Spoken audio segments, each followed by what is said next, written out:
بسم اللہ الرحمن الرحیم۔ ہارون رشید عرض کر رہا ہوں، السلام علیکم ورحمۃ اللہ وبرکاتہ۔ قومی اسمبلی اور سینٹ کے اجلاس ملتوی کر دیے گئے اور بتایا گیا ہے کہ ہفتہ 10 دن لگ سکتے ہیں۔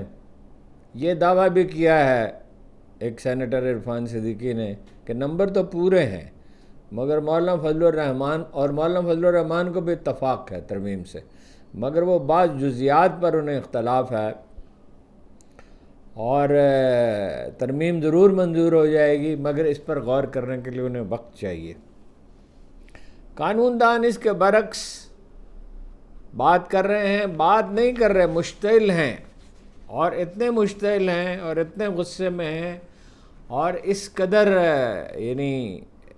تلے ہوئے ہیں مخالفت پہ کہ وہ یہ کہہ رہے ہیں کہ یہ آئین کو نئے سرے سے لکھنے کی کوشش ہے، یہ ترمیم ہے ہی نہیں، یہ ایک پیشو ہے، پروویژنل کانسٹیٹیوشنل آرڈر، یعنی آئین بدل ہی جائے گا۔ اور نظام عدل تو بالکل ہی بدل، اگر اس میں سمجھا جائے کہ ان کے بیان میں ایک شدت ہے اور ایک شاعرانہ مبالغہ ہے یا مبالغہ ہے، لیکن یہ ہے کہ یہ تو بالکل واضح ہے، جو معلومات ملی ہیں اور جن کی تصدیق ہو جائے گی جلدی، یا اگر کوئی اس میں کوئی ایسی بات ہے، ذرائع تو نہایت معتبر ہیں، اگر کوئی ایسی بات ہے جو صحیح نہیں ہے یا بعد میں تبدیلی کر لی جاتی ہے تو اس کا بھی پتہ چل جائے گا۔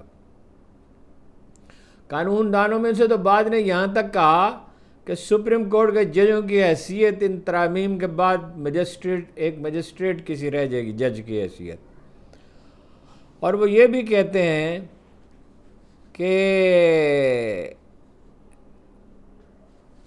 چیف جسٹس صاحب نے ادارے کو تباہ کرنے کی کوشش میں شامل ہیں اور یہ ایک سانحہ ہے، اور سپریم کورٹ کو فل کورٹ کا اجلاس بلا کر قاضی عیسیٰ صاحب سے استعفے کا مطالبہ کرنا چاہیے، تمام ججوں اور وکلاء کو ان کا سوشل بائیکاٹ کرنا چاہیے۔ بہت برہم ہیں لوگ۔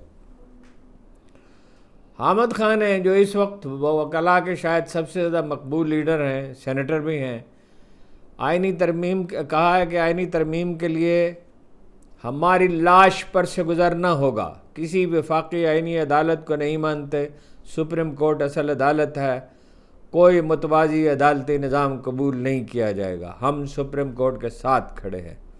کہا کہ کوئی جج یہ نہ سمجھے کہ وہ دوسرے ججوں کے سر کے اوپر سے گزر کر اسٹیبلشمنٹ کا اعلی کار بن جائے گا، ہم ایسا ہونے نہیں دیں گے۔ سلمان اکرم راجہ نے کہا مجوزہ آئینی ترمیم شیطانی کام ہے، جس نے بھی یہ مسودہ بنایا وہ ایک ایسے سرجن کی مانند ہے جو 14 سال کے کسی بچے کا گردہ نکال کر بیچ ڈالے۔ رابعہ باجوہ جو ایک وکلاء کی لیڈر ہیں، وکیل ہیں، انہوں نے کہا ہم نے مشرف کا راستہ روکا تھا، اس ترمیم کا راستہ بھی روکیں گے، لیکن اس کے لیے تمام پاکستانیوں کو میدان میں نکلنا چاہیے۔ چونکہ مطلوبہ تعداد پوری نہیں ہو سکی، اجلاس تو ظاہر ہے اسی لیے ترمیم منظور نہیں کی جا سکی، کوشش تو بہت کی گئی، کل صبح سے بھاگ دوڑ تھی، بہت دنوں سے بھاگ دوڑ تھی، ویسے تو اپریل میں فیصلہ ہوا تھا، لیکن ایسا لگتا ہے کہ ٹیکن فار گرانٹڈ لیا گیا کہ اپنے بچے ہیں، ان سے کہیں گے جس وقت کہ چلو پکنک پہ چلیں، یا چلو سیر کرنے کے لیے چلیں، یا چلو کھانے کی میز پہ بیٹھیں، تو یہ اپنا تیار ہو جائیں گے، مگر نہیں ہو سکا۔ اور یہ تو میں نے عرض کر رہا ہوں بار بار کہ ترمیم منظور ہو جاتی تو عدالتی نظام باقی نہ رہتا، یہ ایک اور نیا نظام وجود میں آتا۔ یہ بظاہر جو کچھ سامنے نظر آ رہا ہے یہ مولانا فضل الرحمان کی وجہ سے ممکن ہوا۔ انہوں نے نواز شریف کے ساتھ کل رات کہا جاتا ہے کہ ملاقات سے انکار کیا، میں اس کی تصدیق یا تردید نہیں کرتا، لیکن ذمہ دار اخبار نویس کہہ رہے ہیں، اور کہا کہ ترمیم پر شکوار اور مفصل بحث ہونی چاہیے۔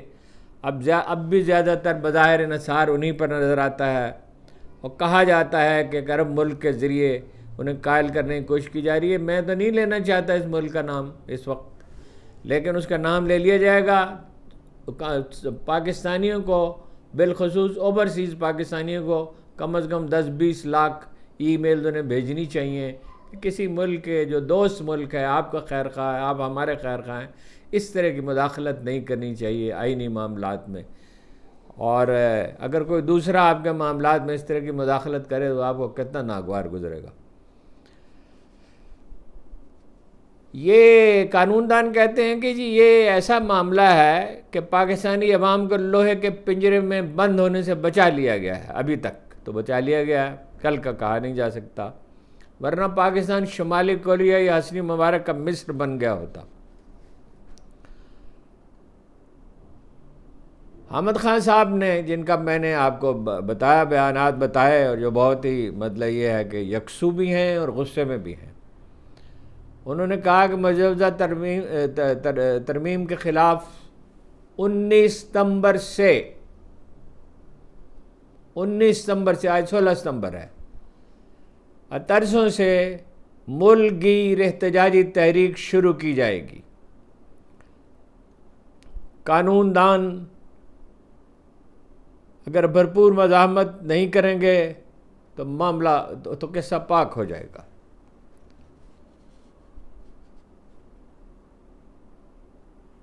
سینیٹر حامد خان نے یہ بھی کہا کہ آئینی ترمیم کی حمایت کرنے والے فارم 47 والے ہیں، یعنی وہ جیتے نہیں ہیں، انہیں جعل سازی سے ممبر بنایا گیا ہے. انہیں کوئی حق نہیں کہ وہ یہ ترمیم کر سکیں. پارلیمنٹ نامکمل ہے. ان کا اشارہ پختونخوا کی طرف ہے کہ جہاں سینٹ کے الیکشن نہیں ہوئے. اگر ہو جاتے تو ظاہر ہے کہ حکومت کے لیے حاصل کرنے کی کوئی صورت باقی نہ رہتی. اور بابر اعوان صاحب نے یہ کہا ہے کہ بطور سابق وزیر قانون ذمہ داری سے میں عرض کرتا ہوں کہ آئینی طور پر جسٹس منصور علی شاہ 26 اکتوبر 2024 کے بعد ملک کے چیف جسٹس ہوں گے. آدھی رات کو دستور کے بنیادی ڈھانچے سے متصادم ترامیم کے ذریعے عدالتی نظام کو بدلا نہیں جا سکتا.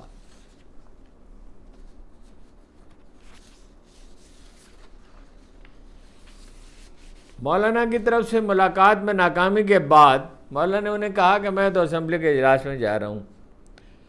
خصوصی جہاز سے لاہور پر تشریف لائے گئے نواز شریف صاحب جو ہیں وہ کل رات ہی لاہور پہنچ گئے. وہ مری جا سکتے تھے، وہ یہاں قیام فرما سکتے تھے، کوئی ظاہر ہے ان کے لیے مسئلہ نہیں ہے، لیکن ایسا لگتا ہے کہ وہ سخت مایوسی کا شکار ہیں.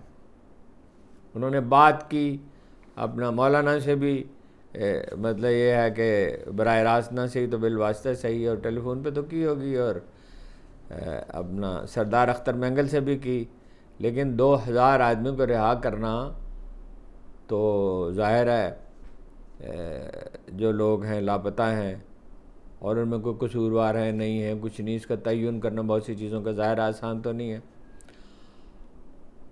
اور ڈیڈ لاک جو ہے وہ واضح ہے کہ برقرار ہے مولانا کے اور ان کے درمیان، اور کہا نہیں جا سکتا کہ اس کا نتیجہ کیا نکلے گا. ظاہر ہے بہت سی ترامیم کرنی ہوں گی، بہت سی تبدیلیاں کرنی ہوں گی. سینیٹر عرفان صدیقی نے کہا کہ ترمیم منظور ہوگی، نہیں ہوگی تو کوئی قیامت نہیں آ جائے گی.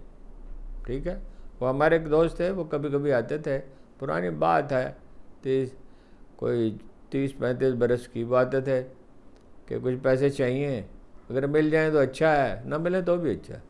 ہاں جی. مجوزہ ترمیم میں سپریم کورٹ کے علاوہ ایک آئینی عدالت جو ہے وہ قائم کرنے کی تجویز ہے. یہ ہے کرکس آف دی میٹر، آئینی عدالت، جو کہ تاثر یہ بن رہا ہے، جو تفصیلات میں بھی آپ سے عرض کرتا ہوں کہ وہ سپریم کورٹ سے بالا تر ہوگی. سپریم کورٹ سمیت تمام عدالتوں کو اس سے تعاون کرنا ہوگا. دراصل وہ سپریم کورٹ ہوگی جس کے سربراہ غالباً قاضی فائز عیسیٰ صاحب ہوں گے، جن کا تقرر وزیر اعظم کی سفارش پر صدر پاکستان کریں گے فی الحال، اور بعد میں اس کے لیے نیا نظام وضع کیا جائے گا، وہ بھی اس سرکاری سہولت کے مطابق ہے. موجودہ عدالتی نظام یکسر بار بار عرض کرتا ہوں کہ بدل جائے گا. ججوں کی تقرر کے لیے قائم کی گئی پارلیمانی کمیٹی پر آئین کے آرٹیکل 68 کا اطلاق نہیں ہوگا. اس آرٹیکل کے تحت ججز کا رویہ پارلیمنٹ میں زیر بحث نہیں لایا جا سکتا، اب لایا جا سکے گا. یعنی ترمیم منظور ہوگی تو عدلیہ پارلیمنٹ کے زیر اثر آ جائے گی. وہ سیگریگیشن آف اداروں کی سیگریگیشن کا تصور جو ہے وہ مجروح ہوگا اس سے. مجوزہ ترمیم میں آئین کے آرٹیکل 63 میں ترمیم کی تجویز ہے. اس تجویز کے مطابق پارلیمانی پارٹی کی ہدایت کے خلاف ووٹ دینے والا اسمبلی کی رکنیت تو کھو دے گا مگر اس کا ووٹ شمار کیا جائے گا. ایسا لطیفہ کبھی سننے میں آیا ہے؟ یعنی اگر کچھ ارکان اسمبلی کی کو خرید کر یا ترغیب دے کر یا لالچ سے آمادہ کر لیا جائے تو ترمیم کی منظوری پر اعتراض نہیں کیا جا سکے گا. آئین کے آرٹیکل 175 کے تحت ججوں کے تقرر کا طریقہ کار بھی بدل دیا جائے گا. وفاقی آئینی عدالت کے چیف جسٹس کی تقرری کے لیے قومی اسمبلی کی ایک کمیٹی وزیر اعظم کو سفارش کیا کرے گی. اس دفعہ تو وزیر اعظم صاحب کر ہی دیں گے، جس کو چاہے صدر کو کہیں گے وہ کر دے گا. آئندہ کمیٹی بنا دی جائے گی. یہ کمیٹی 3 سینئر ججوں میں سے ایک کا انتخاب کر کے وزیر اعظم سے سفارش کرے گی. کیا کرے گی آئندہ؟ اس دفعہ تو بندوبست کر لیا. ان کے کہنے پر صدر آئینی عدالت کے چیف جسٹس کا تقرر فرما دیں گے. وفاقی آئینی عدالت کے ججوں کا تقرر صدر مملکت چیف جسٹس کے مشورے سے کریں گے. آئینی عدالت کے چیف جسٹس یعنی اگر قاضی فائز عیسیٰ صاحب آئینی عدالت کے چیف جسٹس کے سربراہ ہو جاتے ہیں تو ججوں کا تقرر ان کے کہنے پہ ہوگا، ان کے مشورے سے، ان کی مرضی کے بغیر نہیں ہو سکے گا. ججوں کی تقرری کے لیے قومی اسمبلی کی کمیٹی 8 ارکان پر مشتمل ہوگی. یہ نیا نظام ہے. سپیکر قومی اسمبلی کمیٹی کے ارکان کا تعین جو ہے، یعنی کتنے ارکان ہوں گے کس پارٹی کے ممبروں کے تناسب سے کریں گے. یعنی ایک کے 150 ممبر ہیں، ایک کے 50 ہیں، ایک کے 30 ہیں، ایک کے 20 ہیں، اسی کے حساب سے. یعنی یہ حکمران پارٹی ہی اس میں فیصلہ کن ہوگی، جو کہ فارم 47 کے تحت کامیاب ہوئی ہے، جو الیکشن ڈکیتی کے نتیجے میں بنی ہے. یہ کمیٹی چیف جسٹس کی سبکدوشی سے 7 دن قبل اپنی سفارشات وزیر اعظم کو بھیجے گی. کسی کو پتہ ہی نہیں ہوگا کون چیف جسٹس بن رہا ہے. وزیر اعظم ہاؤس میں اس کا فیصلہ ہوگا. دونوں بھائی فیصلہ کریں گے اور زرداری صاحب سے مشورہ تو کرنا پڑے گا. ویسے وفاقی آئینی عدالت کا جج 68 کی عمر تک اپنے فرائض انجام دے گا. 68 سال کی عمر تک، یعنی قاضی صاحب یا جو بھی ہوں گے. اور ترمیمی بل میں ہائی کورٹ سے از خود نوٹس لینے کا اختیار واپس لینے کی تجویز بھی ہے. ہائی کورٹ صاحب جیسے جسٹس بابر ستار روز نوٹس لے لیتے تھے، وہ نہیں لے سکیں گے. اس کے آئے دن نوٹس لے لیتے تھے اور امید بندھی رہتی تھی. یہ امید کا قتل ہے. وہ شہنشاہ ایران کے دور کے ایک شاعر نے کہا تھا، یہ جوانان جری و شجاع کی موت کا موسم ہے. اور یہ کہا تھا کہ دور ایک صحرا ہے جس میں کچھ نہیں اگتا، جس میں موت کے سوا، موت اور ہوا کے سوا کوئی چیز حرکت نہیں کرتی. وفاقی آئینی عدالت اس کے علاوہ ہائی کورٹ کے جج ایک سے دوسری ہائی کورٹ میں بھیجے جا سکیں گے.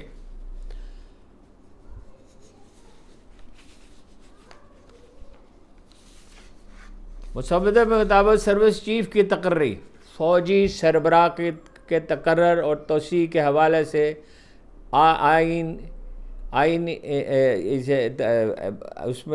میں ترمیم کی جائے گی اور اس کو آئینی تحفظ حاصل ہوگا.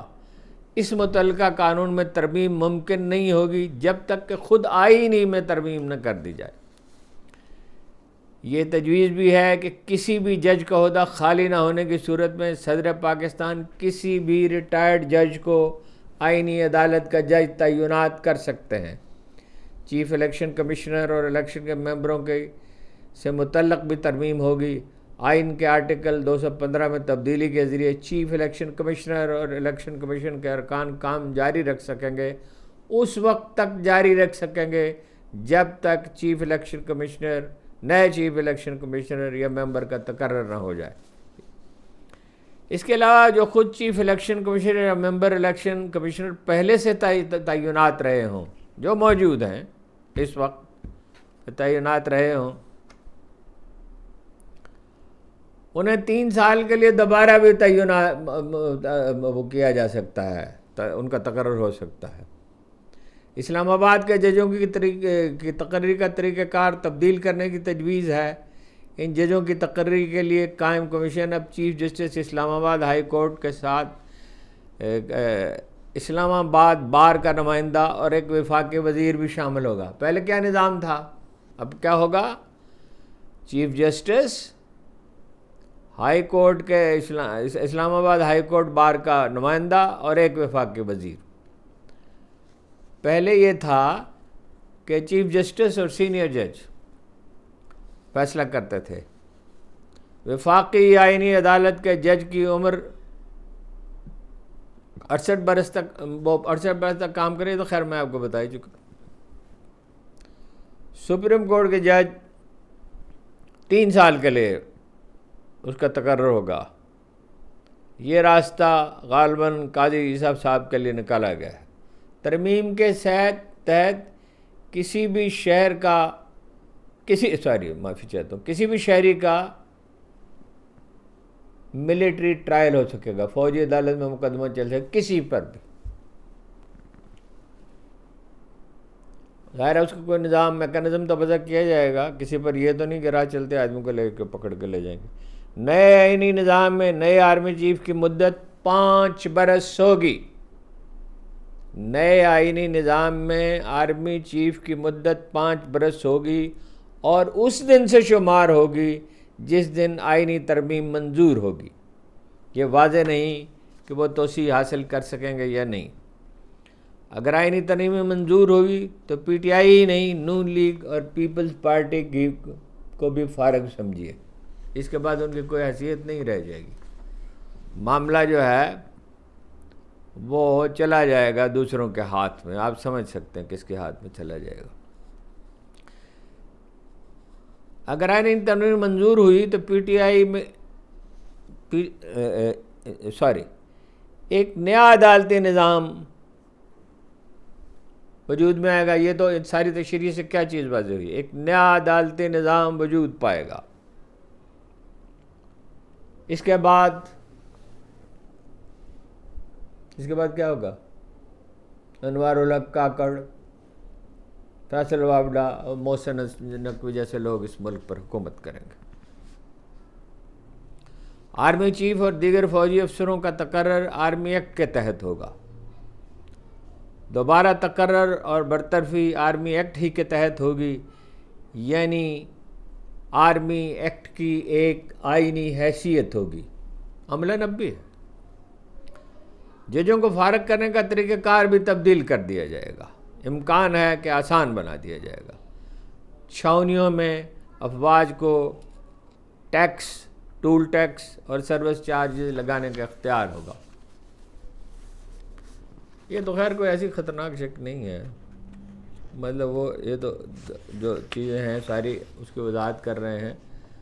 تو ظاہر ہے اب جب وہ نظام چلائیں گے، چھاؤنیوں کے علاقے میں سول آبادیاں بھی ہوتی ہیں تو اس پہ ٹیکس لگے گا۔ مجوزہ آئینی ترمیم کے مطابق آرٹیکل 209 میں تبدیلی کر کے سپریم جوڈیشل کونسل کی سربراہی نئی وفاقی عدالت کا چیف جسٹس کرے گا۔ سپریم جوڈیشل کونسل ہی وہ ادارہ ہے جو اہم ترین فیصلے کرتا ہے، یعنی کسی جج کو فارغ کرنا تو کرتا ہے اور بہت سی چیزوں میں، اور اس کی سفارشات ادروائز بھی بہت اہم ہوتی۔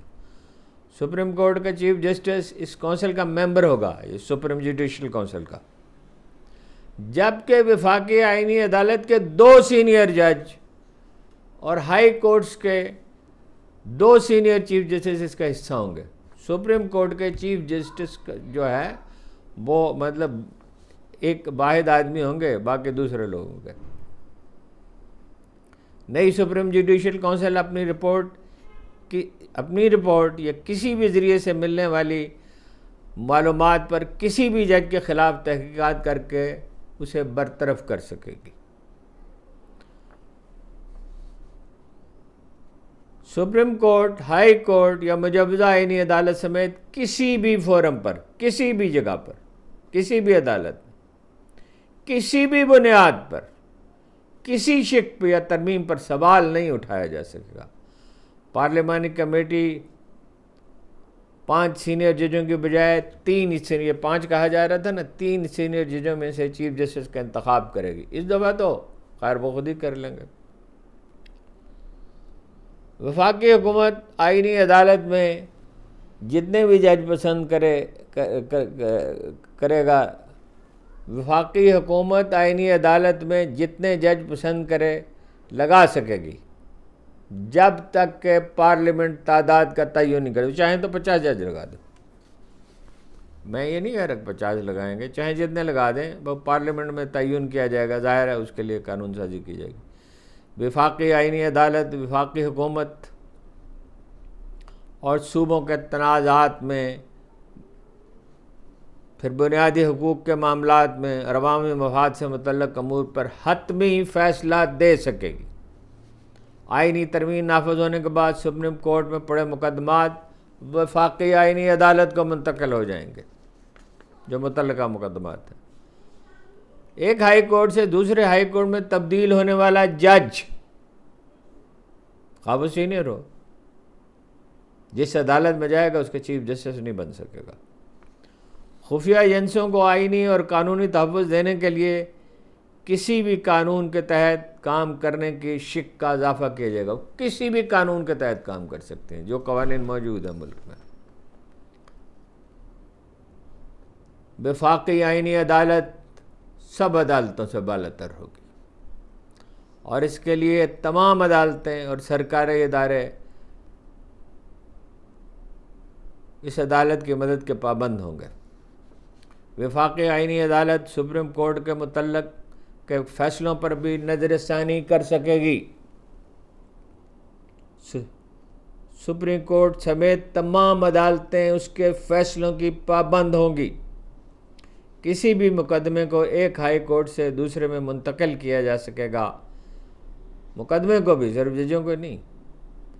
اہم ترین قومی معاملات اور آئینی تشریح سے متعلق امور کو مجوزہ وفاقی عدالت سنیں گی، سپریم کورٹ نہیں سنیں گی۔ اگر سپریم کورٹ اور آئینی عدالت کے درمیان اختلاف ہوا تو فیصلہ کون کرے گا؟ فیصلہ آئینی عدالت کرے گی۔ That will be the supreme court, highest court. صرف قاضی عیسی صاحب ہی نہیں، بلکہ چیف الیکشن کمشنر اور ممبران کو بھی ان کی مثالی خدمات پر جو ہے وہ ظاہر ہے ان پہ عنایات کی جائیں گی۔ ریٹائرمنٹ کے بعد بھی وہ کام جاری رکھ سکیں گے اگر حکومت چاہے گی، جب تک ان کی جگہ نئی تعیناتی نہیں ہو جاتی۔ ان میں سے کسی کو بھی 3 سال کی توسیع مل سکتی ہے۔ اچھا، وزراء سے اگر رابطہ کیا جائے، ان سے پوچھا جائے، ارکان پارلیمنٹ کو تو چھوڑیے، وزراء سے اگر پوچھا جائے کہ ترمیم میں کیا ہے، یہ تو میں نے آپ کو جو چیزیں بتائی ہیں یہ تو معلومات حاصل کی گئی ہیں سورسز سے، اور یہ ایک آدمی کی مشق نہیں ہے۔ میں ظاہر ہے میں تنہا تو یہ کام نہیں کر سکتا۔ تو یہ اخبار نویسوں نے کوشش کر کے، اگر ان سے ارکان اسمبلی کو تو چھوڑیے، وزراء سے پوچھا جائے، ان کے پاس کوئی معلومات ہی نہیں ہے، وہ اخبار نویسوں کی مہیا کردہ معلومات پہ بھروسہ کر سکتے ہیں۔ دیکھیے، یہ پاکستان کی تاریخ کے فیصلہ کن مرحلوں میں سے ایک ہے۔ ویسے تو مسلسل صبر زوال ہی کا ہے، یعنی کچھ بہتری ہوئی تھی، کچھ ساری نہیں۔ عمران خان کے دور میں ٹیم ان کی بری تھی، پارٹی کی تنظیم اچھی نہیں تھی، اس کو لگا دیا تھا عثمان بزدار کو۔ بزدار آپ کو پتہ کس کو کہتے ہیں؟ بکریوں والا۔ تو وہ اپنا، اور یہ بلوچ نہیں ہے، یہ بڑا مغالطہ ہے، زرداری بھی بلوچ نہیں ہے۔ یہ میری بہت سے لوگوں سے ان چیزوں پہ بحث ہوتی رہتی ہے، تو میں کہتا ہوں ذرا ڈی این اے ٹیسٹ کرا لیں۔ خیر، یہ تو ایک ایسی ضمنی بات ہے، یہ اس سے کیا فرق پڑتا ہے، کوئی جاٹ ہے یا بلوچ ہے یا آرائی ہے یا کچھ ہے، ہیں جی؟ وہ سادات کا اکرام تو ہماری وہ اس میں ہے، ہمارے خون میں ہے، ہماری سرشت میں ہے۔ باقی یہ ہے، وہ بھی خیر اللہ نے کہا کہ جو ہے اس پہ کرم و شفقت و رحم اور نوازش جو ہے تب ہوگی اگر وہ ظلم نہیں کرے گا تو۔ جناب ابراہیم علیہ السلام کی جو اولاد ہے، اور رسول اللہ صلی اللہ علیہ وسلم کی اولاد وہی ہے، جناب رسول اللہ صلی اللہ علیہ وسلم جو ہیں وہ جناب ابراہیم کی اولاد میں سے۔ تو بہرحال ان کی اس وقت کچھ امید پیدا ہوئی تھی، پیداوار جو ہے 6% تک پہنچ گئی، بڑی انڈسٹریاں 13% منافع کما رہی تھی، ڈیم بن رہے تھے، بے نظیر انکم سپورٹ پروگرام میں جو 9 لاکھ جعلی آدمیوں کو اربوں روپے سالانہ دیے جا رہے تھے وہ روک لیے گئے تھے، اور کفالت گھر تھے، بھوکوں کو کھانا مل رہا تھا، رہائش گاہیں بھی مل رہی تھیں، نہ صحیح سب کے لیے، نہ صحیح۔ یہ نہیں ہوتا تھا کہ گندم کی بوری کے لیے نون لیگ کے پیچھے بھاگیں، اس دفعہ تو خیر بوری کیا، انہوں نے گندم ہی خریدنے سے انکار کر دیا، چاول کی فصل بھی برباد ہوئی۔ حالت یہ ہے، دہشت گردی جاری ہے، بلوچستان میں بہت صورتحال خراب ہے، پختونخوا میں بھی خراب ہے، گلگت بلتستان والے بھی ناراض ہیں، آزاد کشمیر والوں نے تو بالکل سرنڈر کرنے پہ مجبور کر دیا، جرائم بڑھ رہے ہیں، اسٹریٹ کرائم اتنے بڑھ گئے ہیں کہ جس کی کوئی حد نہیں ہے، اور ایک جعلی اسمبلی کے ذریعے، سینٹ میں تو کچھ نہ کچھ اصلی ہیں کیونکہ وہ پیچھے سے کچھ چلے آتے ہیں، جعلی صوبائی اسمبلیوں، جعلی قومی اسمبلی کے ذریعے ایک انقلاب عظیم برپا کرنے کی کوشش کی جا رہی ہے۔ یہ کبھی ممکن ہے؟ یہ ہو سکتا ہے؟ قرآن مجید کہتا ہے قرآن ہی سچا ہے بھائی، سچا صرف قرآن مجید ہی ہے۔ اللہ کے رسول تو اس وقت ظاہر ہے ان کے اقوال مبارک تو موجود ہیں، ان سے رہنمائی حاصل کی جا سکتی ہے، لیکن اللہ ہی ہے نا، اللہ ہی سچا ہے، اسی نے یہ کائنات بنائی ہے، اسی کے حکم سے وَإِلَى اللَّهِ تُرْجَعُ الْأُمُورُ، معاملات اس کے سپرد کیے جاتے ہیں۔ آپ ذرا غور تو فرمائیے کہ کون جو ہے وہ تن کر کھڑا ہو گیا راستے میں ہمالہ بن کر، مولانا فضل الرحمان، اصولی سٹینڈ لیا انہوں نے، اس پہ پھر قائم بھی رہے۔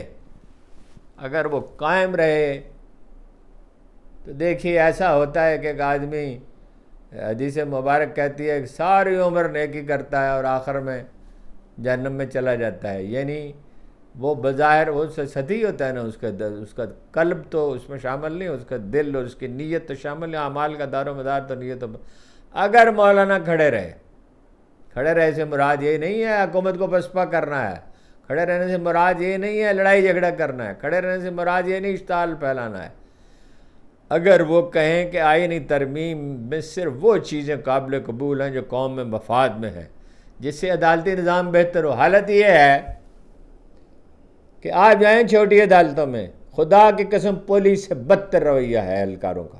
ججوں کی بات نہیں میں ابھی کر رہا، ججوں میں بھی بہت سے ایسے ہیں جو فروخت نہیں ہیں۔ مجسٹریسی تو مجھے یاد ہے اٹ واز 1972 اور 3، شورش کاشمیری نے کہا، وہ گئے لاہور ہائی کورٹ بار سے خطاب کرنے کے لیے، تو ان پہ فائرنگ کی گئی، تو انہوں نے کہا مجسٹریسی کی حد تک تو عدالتیں ختم ہو چکی۔ یہ کب کی بات ہے؟ 52 برس پہلے کی۔ تو اب تو جو حال ہے وہ پتلا ہے۔ عدالتی نظام کو بہتر بنانا تھا، پولیس کو بہتر بنانا تھا، ایف بی آئی کو ٹھیک کرنا تھا۔ 3 دفعہ شبر زیدی سے کہا عمران خان نے کہ اس کو ختم کرو، اس کو ختم کر دو، پھر یہ کہا کم از کم 15,000 آدمی تو نکال دو۔ یہ یعنی ایک گروہ ہے جو قوم کا خون چوس رہا ہے۔ بجلی کمپنیاں اس ملک کو کھا رہی ہیں، اس کی ہڈیاں نچوڑ رہی ہیں، اس کے جسم پہ، تن پہ انہوں نے لباس بھی نہیں شاید چھوڑیں گے، اور کوئی ان سے پوچھنے والا نہیں ہے۔ نہ کوئی بجلی کمپنیوں کا مسئلہ حل کرتا ہے، نہ مہنگائی کی کسی کو فکر ہے، نہ دہشت گردی کی کسی کو فکر ہے، نہ کسی کو بے روزگاری کی فکر ہے۔ 1.5 کروڑ آدمی جو ہے ان کی نوکریاں چلی گئیں، سرکاری ادارے ابھی ختم ہوں گے، ان کی نوکریاں چلی جائیں گی، کہیں سے قرض نہیں مل رہا، کہیں سے مدد نہیں مل رہی، معیشت کے ٹھیک ہونے کا کوئی امکان نہیں، امن و امان بحال نہیں ہو رہا، جان و مال اور آبرو ٹھیک نہیں، اس کی فکر نہیں ہے۔ فکر کیا ہے؟ زیادہ سے زیادہ اختیارات حاصل کرنے کی۔ اور اس کھیل میں عمران خان تو اپنی آبرو تو کم از کم بچا لے گئے، اور وہ فرض کیجئے، اول تو مجھے امید ہے وہ کامیاب ہوں گے، یعنی اپنے مقصد میں۔ کامیابی فرد کی کامیابی نہیں ہوتی، مقصد کی کامیابی۔ اگر مقصد نہ حاصل ہو تو فرد کی کامیابی کیا کامیابی ہے؟ تو ناکام بھی ہو گئے تو تاریخ میں ان کا نام سنہری حروف میں لکھا جائے گا، اور مولانا جو ہے وہ اصول پسندی کا مظاہرہ کریں، بھول جائیں، لوگ بھول جاتے ہیں ماضی کو، اور اللہ تعالیٰ تو خیر ہے ہی غفور الرحیم، اور جو کردار اس وقت وہ ادا کر رہے ہیں اس کی تو آج تک اس لمحے تک وہ تو قابل صد تحسین ہے، وہی راستے میں پہاڑ بن کر کھڑے ہوئے ہیں، باقی تو جھاگ کی طرح بیٹھ گئے تھے۔ بہت بہت شکریہ آپ کا۔